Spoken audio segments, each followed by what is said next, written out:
The morning sun painted the Mediterranean village in golden colors. Maria had been working here for 8 months now, and she loved how peaceful everything looked from her small apartment window.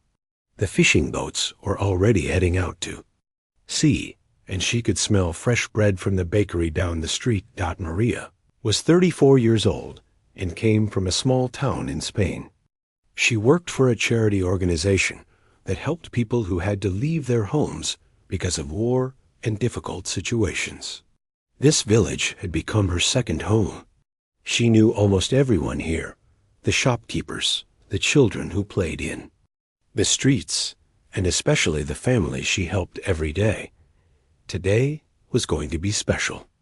Maria had organized a big event to give away school supplies and warm clothes to families who needed them. She had been planning this for weeks, working with local people to make sure everything would go smoothly. Hassan was one of her closest friends in the village. He was 28 years old and had come here from Syria 3 years ago. Back home, he used to fix cars and motorcycles. Here, he did whatever work he could find, sometimes helping fishermen, sometimes carrying boxes at the market. Hassan had a gentle smile and was always ready to help others, even when he had very little himself.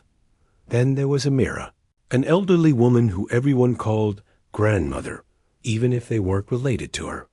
She was 67 years old and had lived through many difficult times. Amira had lost her husband and 2 sons in the war, but she never let sadness make her bitter. Instead, she spent her days taking care of other people's children and teaching them songs from her homeland.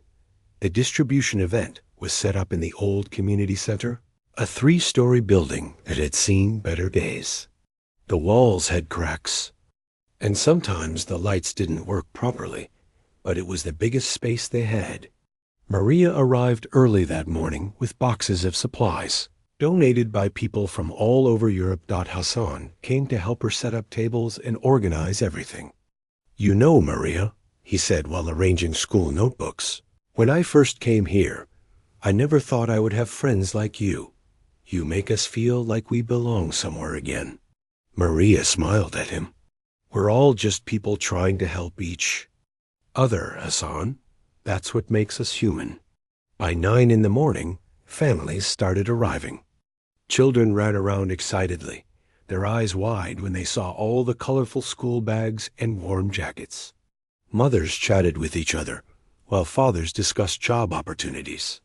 Amira sat in her usual corner, telling stories to a group of young children who listened with complete attention. Everything was going perfectly. Maria felt happy watching families pick out clothes that fit their children and seeing teenagers get excited about new books. This was why she loved her work. These small moments of joy made all the difficult days worth it. But at exactly 11:47 in the morning, everything changed. The ground started shaking. At first, it felt like a big truck passing by. But then the shaking got stronger and stronger. The lights began swinging from the ceiling, and people started looking around with worry. "Earthquake!" Someone shouted. Maria had never been in an earthquake before. She felt confused and scared as the building started making creaking sounds. People began running toward the doors, carrying their children and trying to stay calm. But Maria noticed that some of the elderly people and mothers with babies were having trouble moving quickly. She decided to help them instead of running out herself. "This way," she called out, helping an old man who was walking slowly with his cane. "Don't worry, we'll get out together." That decision probably saved some lives, but it almost cost Maria her own. Just as she was helping the last family reach the stairway, there was a terrible cracking sound above her head. She looked up and saw part of the ceiling starting to fall. The old building couldn't handle the earthquake's power. Maria tried to run, but she wasn't fast enough. Heavy pieces of concrete and wood came crashing down. The last thing she remembered was a loud noise, and then everything went dark. Outside, people were gathering in the street, counting family members and making sure everyone was safe. That's when Hassan realized something horrible. Maria wasn't with them. Where is Maria? He asked frantically, looking around at all the faces. Has anyone seen Maria? Amira grabbed his arm. She was helping people get out. She was still inside when we left. Hassan didn't think twice. Even though the ground was still shaking and more pieces might fall, he started running back toward the damaged building. Other men from the village followed him. Ahmad the baker, Omar, who worked at the harbor, and even young boys who weren't old enough to be doing something so dangerous. Maria!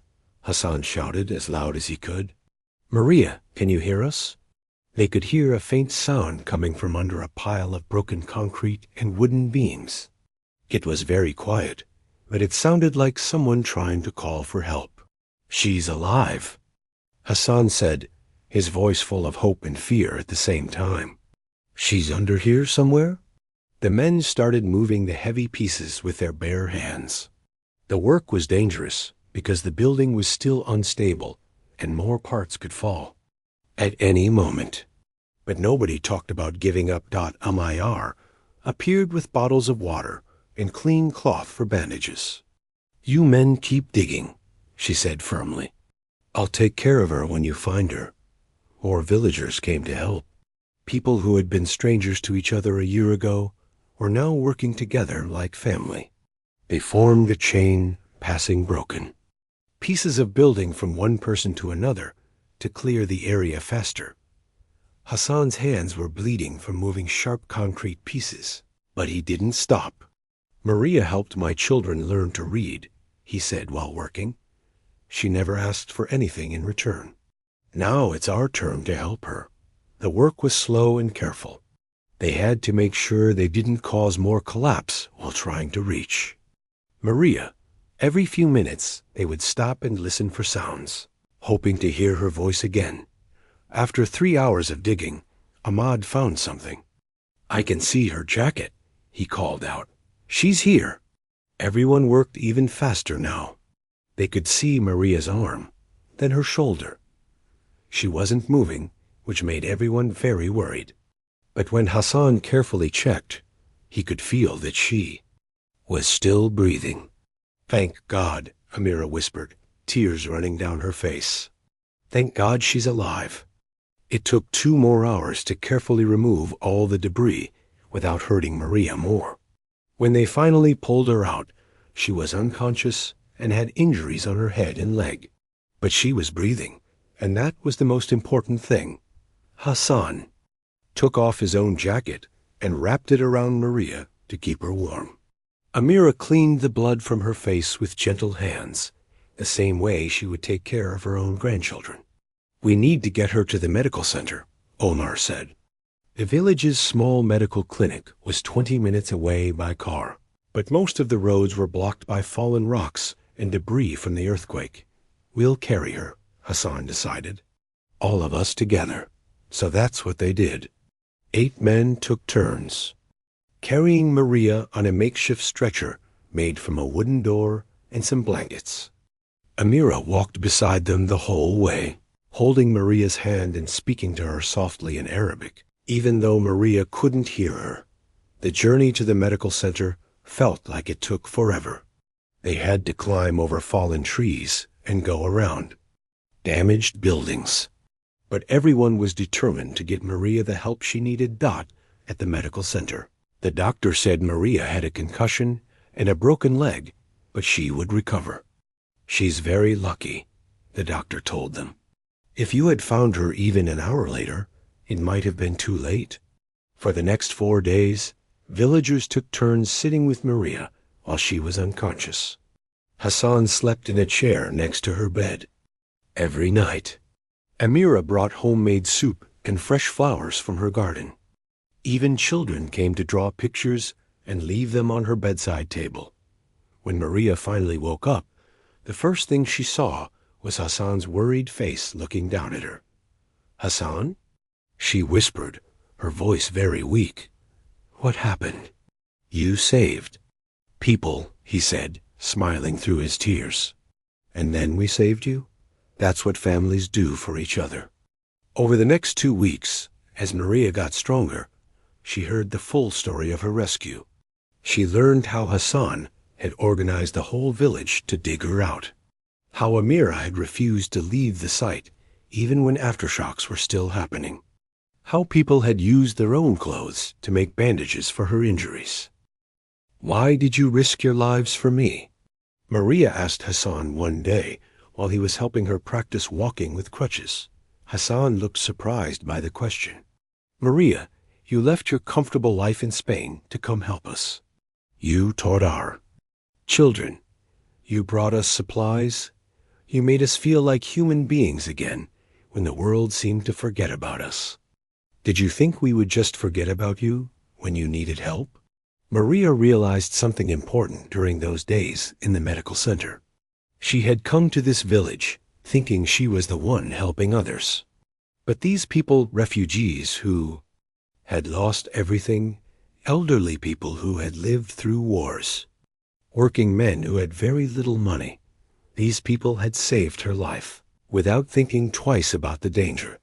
The day came when Maria had to return to Spain for better medical treatment and to recover fully. The whole village came to say goodbye. There were tears, hugs, and promises to stay in touch. Hassan gave her a small piece of metal that he had shaped into a heart. "I made this from a piece of the building that fell on you," he said. "So you'll always remember that sometimes the worst things can become something beautiful." Amira pressed a small cloth bag into Maria's hands. "Seeds from my garden," she explained. "Plant them in Spain and think of us when they grow." As the bus pulled away from the village, Maria watched through the window as all these people who had become her family waved goodbye. She knew this wasn't really an ending. It was the beginning of something much bigger. The piece of metal heart was warm in her palm, and she made a promise to herself and to them. She would return. She would never forget what they had done for her, and somehow she would find a way to help them the same way they had helped her, because that's what real family does for each other. 2 years had passed since that terrible day when the earthquake changed everything. Maria sat in her small apartment in Madrid, looking at the metal heart Hassan had made for her. She touched it every morning when she woke up, remembering the faces of the people who had saved her life. Her leg had healed completely, and the doctor said she was as healthy as before. But something inside her had changed forever. She couldn't stop thinking about the village and the people who had become her family. Every night, she wondered how they were doing and if they were safe. Maria had tried to stay connected with them through phone calls and messages, but communication was difficult. The village had limited internet, and many of her friends didn't have smartphones. The few messages she received were short but filled with love. Hassan would send pictures of his small repair shop, and Amira would ask her neighbors to help her record voice messages singing old songs. But Maria knew that staying in touch wasn't enough. She had made a promise, and promises meant everything to her. During her recovery in Spain, Maria had started something new. She created a small organization called Hands That Help to collect donations and supplies for communities like her village. She worked from her apartment, reaching out to churches, schools, and local businesses. The response was amazing. People wanted to help. They just needed someone to show them how. By early 2020, Maria had collected enough money and supplies to return. She had boxes of medical supplies, school materials, warm clothes, and even some small solar panels that could provide electricity. But more importantly, she had a team of 5 volunteers who wanted to come with her. There was Carlos, a 45-year-old teacher who spoke Arabic and wanted to help set up education programs. Aina was a 29-year-old nurse who specialized in working with refugees. Lise was a 38-year-old electrician who could help fix things and install the solar panels. Rosa was a 52-year-old grandmother who was amazing at organizing people and solving problems. And David was a 23-year-old photography student who wanted to document their work. The journey back to the village took 2 days because of all the supplies they were carrying. Maria felt nervous and excited at the same time. What if things had changed too much? What if her friends had moved away? What if they didn't remember her the same way she remembered them? But when their van finally arrived at the village, Maria saw a familiar figure running toward them. It was Hassan, looking older, but with the same gentle smile she remembered. "Maria!" He shouted, his voice full of joy. "You came back! You really came back!" The reunion was emotional. Hassan hugged her tightly, and Maria could feel that he was crying. "I knew you would return," he whispered. "I told everyone you would keep your promise." Amira appeared next, moving slowly, but with her eyes bright with happiness. She had aged. In the 2 years, and Maria noticed she used a walking stick now. But when she smiled, she looked exactly the same. "My daughter," Amira said, taking Maria's face in her hands. "You look strong again. Your eyes are full of life." As word spread through the village, more and more people came to greet Maria and meet her team. There were faces she recognized, and new ones too. Children who had been small when she left were now taller and speaking in different languages they had learned. Some families she remembered were no longer there, having moved to other countries or other cities. But there were also many new arrivals, people who had come to the village, seeking the same safety and community that the original residents had found. Maria introduced her team to everyone, and she was happy to see how quickly they connected with the villagers. Carlos immediately started talking with parents about their children's education. Ana began asking about health needs and medical concerns. Luis was already looking at buildings and thinking about where to install solar panels. That evening, the whole village gathered for a welcome dinner. People brought whatever food they could share, creating a feast that filled 3 long tables. Set up in the square, Maria sat between Hassan and Amira, feeling like she had truly come home. "Tell us about Spain," asked Fatima, a young mother who had arrived in the village while Maria was away. "Tell us about your life there." Maria thought about how to answer. Her life in Spain was comfortable and safe, but it had felt incomplete. "Spain is beautiful," she said, "but I realized that home isn't just a place where you're born. Home is where people love you and where you can love them back." Hassan raised his glass of tea. "To families that choose each other," he said, and everyone cheered. Over the next few days, Maria and her team learned about all the changes in the village. Hassan now ran a small workshop where he repaired bicycles, phones, and small appliances. He had also started teaching other refugees how to fix things, giving them skills they could use to earn money. "After we saved you," Hassan explained while showing Maria around his workshop, "I realized I was good at organizing people and solving problems. I started this place not just to make money, but to help others become independent." Amira had become the unofficial grandmother of the entire village. She took care of children whose parents were working, taught traditional cooking to young mothers, and settled arguments between neighbors. Everyone came to her for advice. "When you left," Amira told Maria while they walked through her small garden, "I felt sad, but then I understood that helping you had given me a new purpose. If I could help save your life, I could help other people, too." Maria also met many new villagers who had arrived during her absence. There was Ibrahim, an older man who had been a teacher back home and now ran informal classes for children and adults. Layla was a young woman who had started a small business making and selling traditional crafts. Omar was a teenager who had taught himself to speak 4 languages and worked as a translator for new arrivals. Each person had a story, and each story was both heartbreaking and inspiring. They had all lost so much, but they had found ways to rebuild their lives and help others do the same. However, Maria also discovered that life in the village had become more difficult in some ways.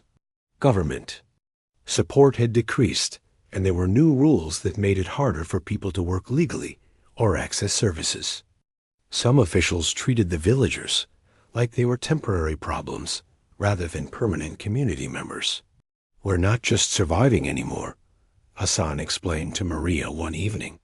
"We're building a real community here. But sometimes it feels like the outside world doesn't want us to succeed." Maria saw this herself when she went with Amira to the government office to ask about healthcare services. The officials were polite, but not helpful. They gave the same answers they had probably given hundreds of times. "We'll look into it. There's a waiting list. Come back next month." But Maria also saw how the villagers had created their own solutions. They shared resources, skills, and knowledge. When someone got sick, neighbors took care of their children.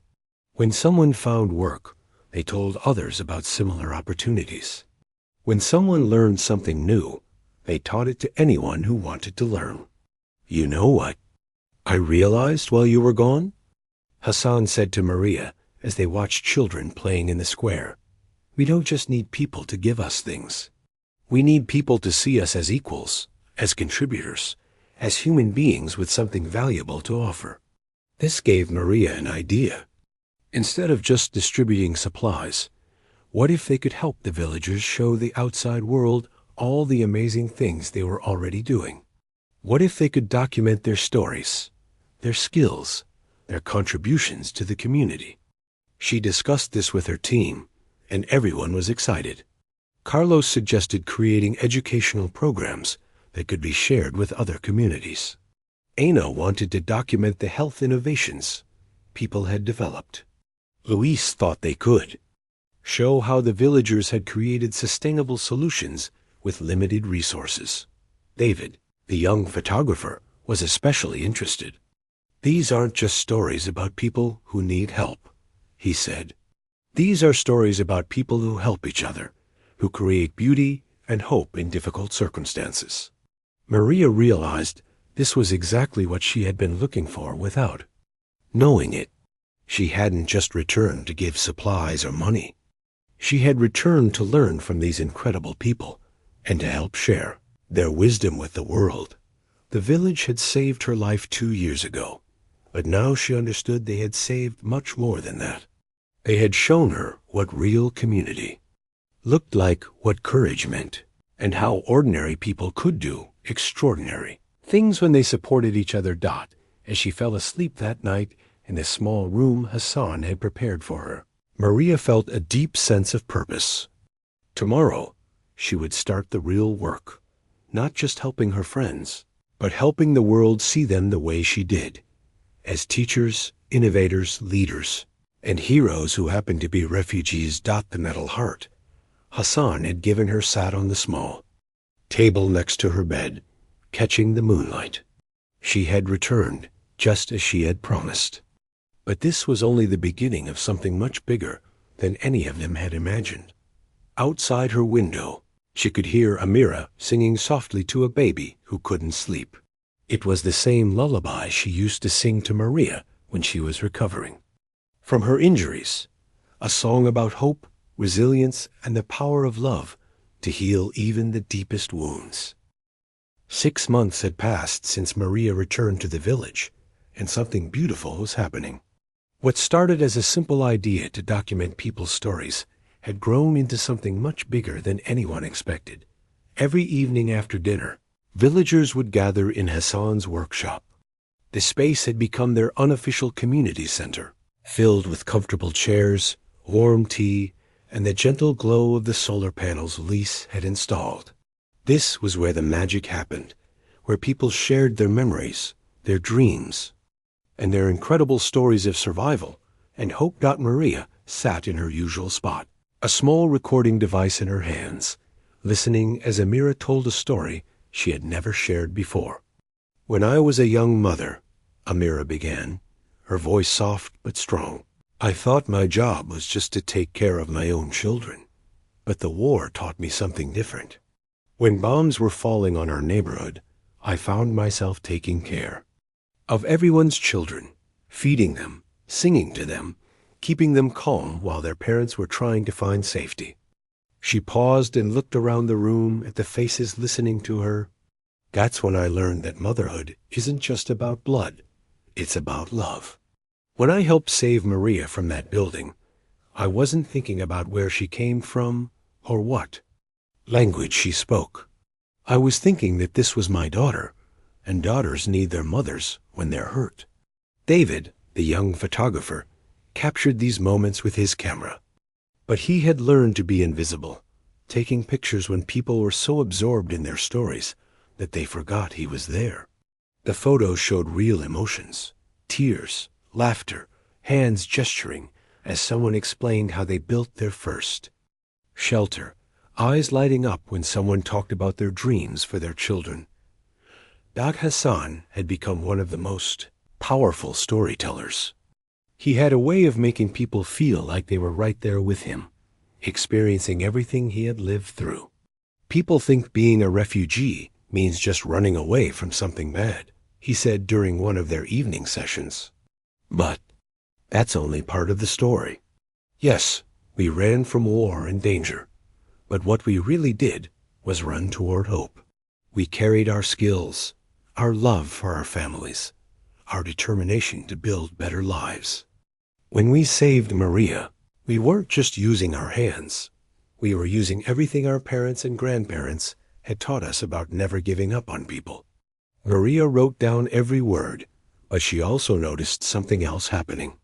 As people told their stories, they started seeing themselves differently. Layla, the young woman who made traditional crafts, began talking about herself as an artist and entrepreneur instead of just someone who needed help. Ibrahim, the former teacher, started calling himself an educator again instead of just a refugee. You know what's funny? Ibrahim said one evening. Back home, I taught mathematics to 200 students every day. Here, I teach reading and writing to 30 adults and children in the evenings. But somehow, the work I do here feels more important. These students choose to come to me after working all day. They're not just learning letters and numbers, they're building their futures. The recording sessions had become so popular that people from nearby villages started coming too. Word had spread that something special was happening in Hassan's workshop.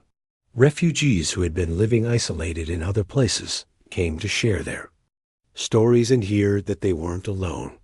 One night, a young man named Halil arrived with his elderly father.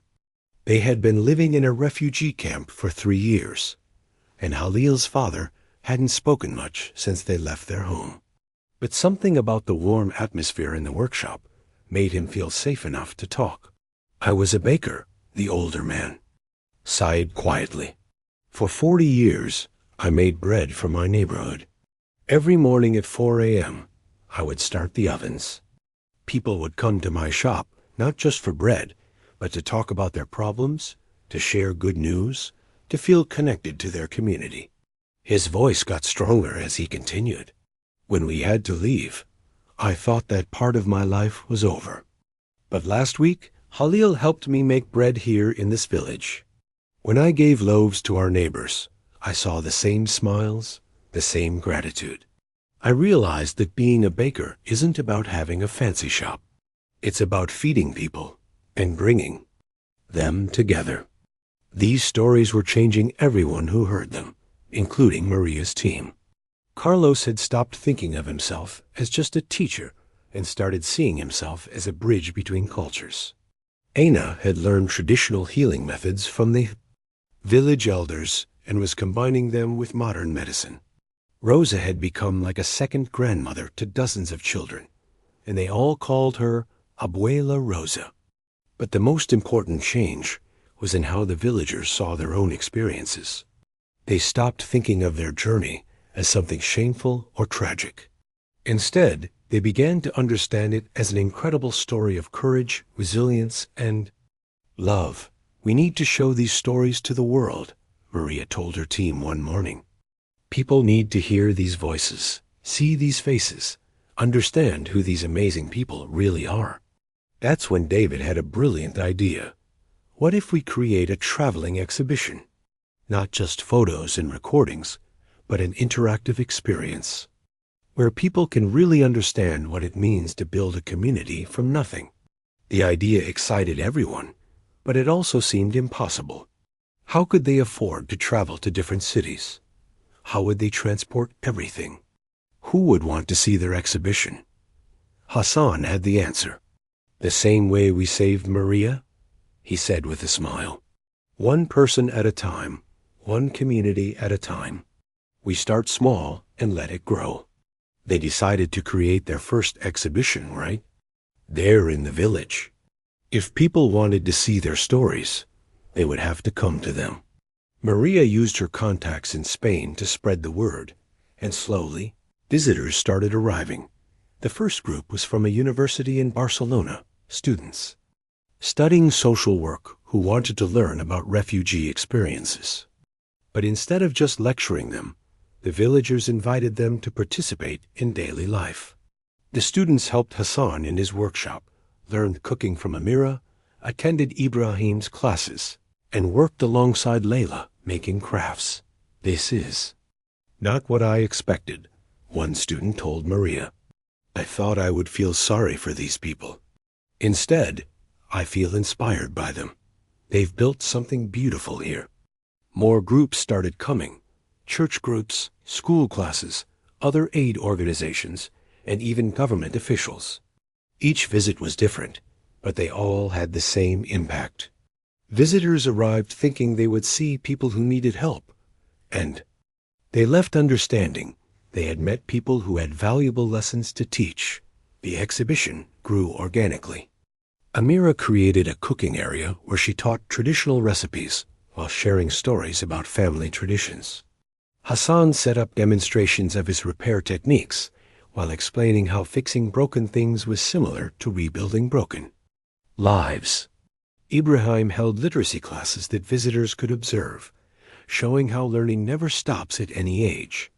David's photographs were displayed throughout the village, but they weren't just hanging on walls. They were integrated into daily life. Photos of bread making were displayed in the area where visitors could learn to bake. Photos of children playing were shown where actual children were playing. The most powerful part of the exhibition was what they called the memory wall. It was a large display where visitors could read quotes from the evening storytelling sessions, but they could also add their own thoughts and reflections. Soon, the wall was covered with messages from people who had been touched by what they experienced. I came here thinking I understood what being a refugee meant. I realized now I didn't understand anything at all. Teresa, teacher from Madrid. My grandfather was also a refugee, fleeing from war in Europe 80 years ago. These stories helped me understand his courage in a new way. Antonio, businessman from Valencia. I work for the government department that processes refugee applications. After visiting here, I see each application as a person with incredible strength, not just paperwork to process. Carmen, government official, but the most meaningful responses came from other refugees who visited. Many had been living in isolation, struggling with depression, and feeling like they had lost their identity. Meeting the villagers gave them hope and reminded them of their own strength. I had forgotten that I used to be a poet, wrote one visitor. Your stories reminded me that poetry lives in my heart, not in my homeland. I can write beautiful words anywhere. Maria realized that something extraordinary had happened. What started as a project to document stories had become a movement. People were no longer seeing refugees as problems to be solved or even people to be helped. They were seeing them as teachers, leaders, and community builders. The exhibition had shown the world what Maria learned during her rescue, that sometimes the people who seem to need the most help are actually the ones with the most to offer. But more importantly, it had reminded the villagers themselves of their own incredible worth. As Maria sat in Hassan's workshop one evening, listening to new stories and watching David photograph the animated conversations, she felt something. she had never experienced before. This wasn't just about remembering anymore. This was about preparing for action. The stories had been told. The world was starting to listen. Now it was time to make sure these voices could create real change. It was a cold morning in November 2023 when the news reached the village. Maria was having tea with Amira when Hassan burst into the workshop, holding a crumpled newspaper in his shaking hands. "They want to close everything down," he said, his voice filled with disbelief. "New laws. They say we cost too much money. They want to move everyone to larger camps and stop funding community programs." Maria took the newspaper and read the headline. The government had announced new policies that would cut funding for small refugee communities and force people to relocate to centralized facilities. They claimed it would be more efficient and cost-effective, but Maria knew what this really meant. It meant destroying everything the villagers had built. It meant separating families who had become close. It meant taking away the workshops, the schools, the gardens, and the sense of home that people had created with their own hands. "This can't happen," Amira said quietly, but her voice carried the strength of someone who had survived much worse. "We've built something beautiful here. We won't let them tear it apart without a fight." That evening, the entire village gathered in the square. People came with their children, their elderly parents, and their neighbors from nearby communities who had heard the news. The mood was serious, but not defeated. These were people who had already survived the unthinkable. Hassan stood in the center of the circle. 3 years ago, we saved Maria's life by working together. Tonight, we need to save our own lives the same way. But this time, we're not digging through rubble. We're fighting against laws that treat us like problems instead of people. Ibrahim, the former teacher, raised his hand. "I've been reading about these new policies. They say we're a burden on society. But look around. Ahmad's bakery provides bread for the whole area. Layla's crafts are sold in shops 3 towns away. Hassan repairs things for people who can't afford new ones. How are we a burden?" A young mother named Nadia stood up, holding her baby. "My daughter was born here. This is the only home she's ever known. These people helped me when I was alone and scared. Amira taught me how to be a mother. Hassan fixed our heater when winter came. This is our family. You don't break up families just to save money." Maria felt something burning in her chest. These weren't just her friends anymore. They were her teachers, her inspiration, her proof that ordinary people could do extraordinary things when they supported each other. She couldn't let bureaucrats who had never met them destroy what they had built. "We have something they don't," Maria said, standing up. "We have our stories. We have proof of what you've accomplished. We have people all over Europe who have visited here and seen the truth. It's time to use all of that."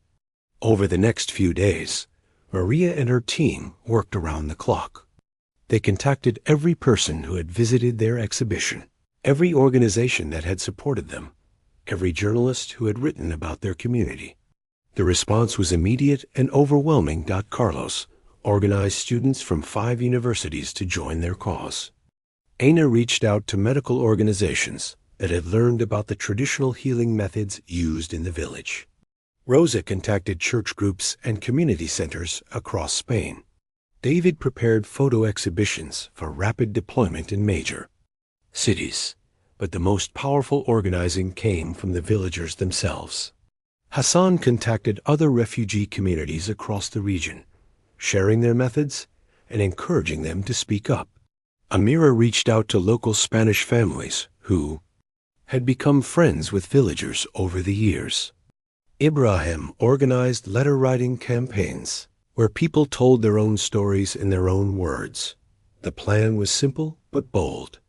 Instead of just asking the government to change the laws, they would show the whole country what those laws would destroy. They would make it impossible for politicians to ignore the human faces behind their policies, The first action took place on a Monday morning at the regional government office. Hassan led a group of 15 villagers who simply walked into the building and asked to speak with the officials who had created the new policies. They weren't angry or demanding. They were dignified and determined. "We would like to show you our community," Hassan told the surprised secretary. "We think there has been a misunderstanding about who we are and what we do." When security tried to remove them, Hassan and his group sat down peacefully and began telling their stories. Hassan talked about how he had organized the rescue that saved Maria's life. Layla displayed the beautiful crafts she made and explained how they represented her cultural heritage.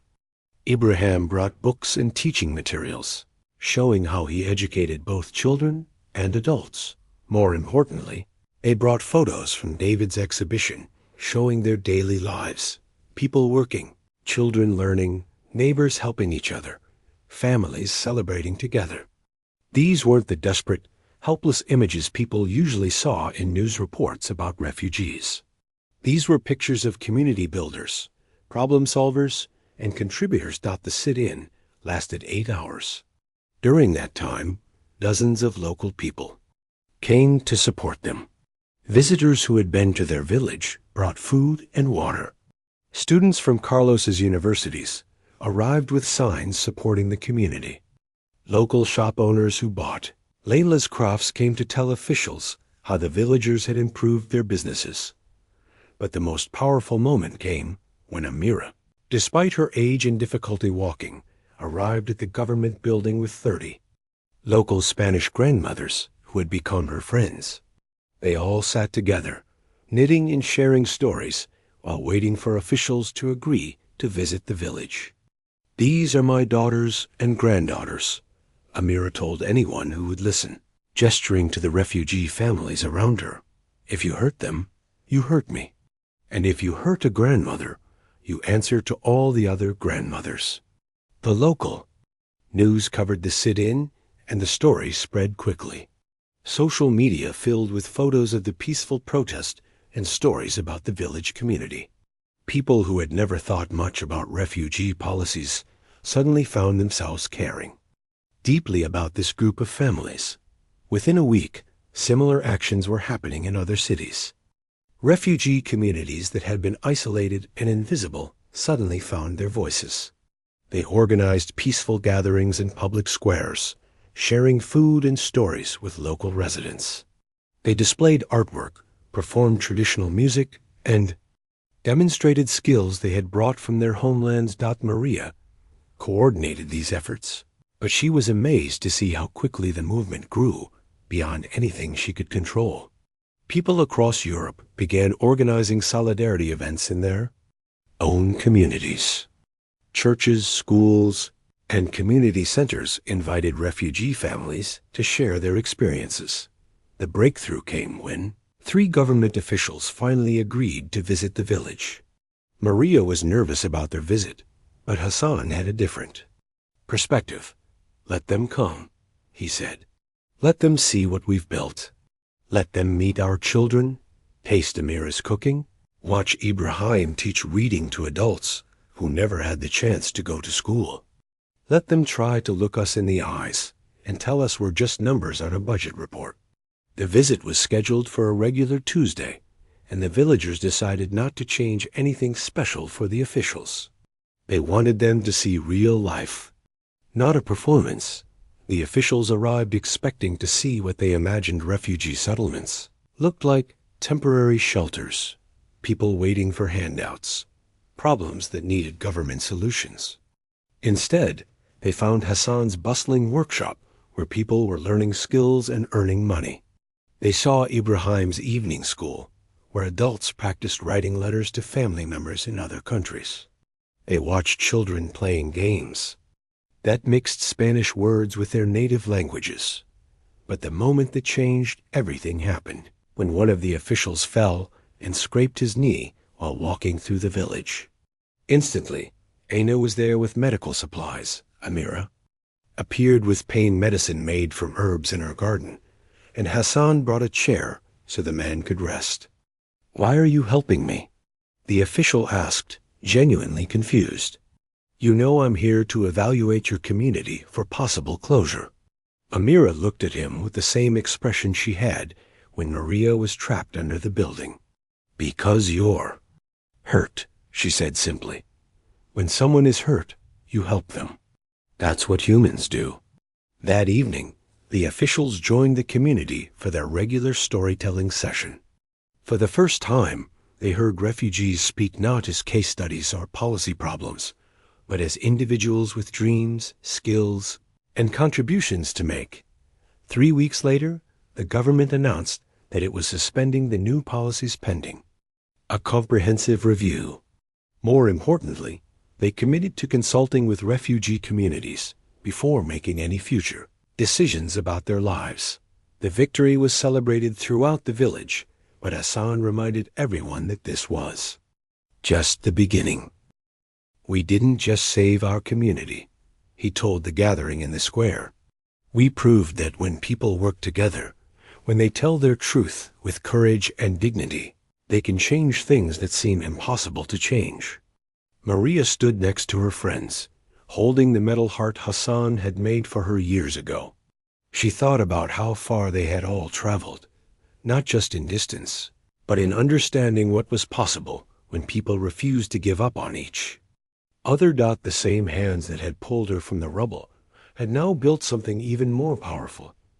A movement that reminded the world that every person has value, every community has wisdom, and every act of courage creates the possibility for more courage. As the celebration continued around her, Maria made a new promise. This wouldn't be the end of their story. It would be the beginning of helping other communities find their own voices, tell their own stories, and create their own movements for dignity and change. Because that's what families do for each other. They never stop building better futures together.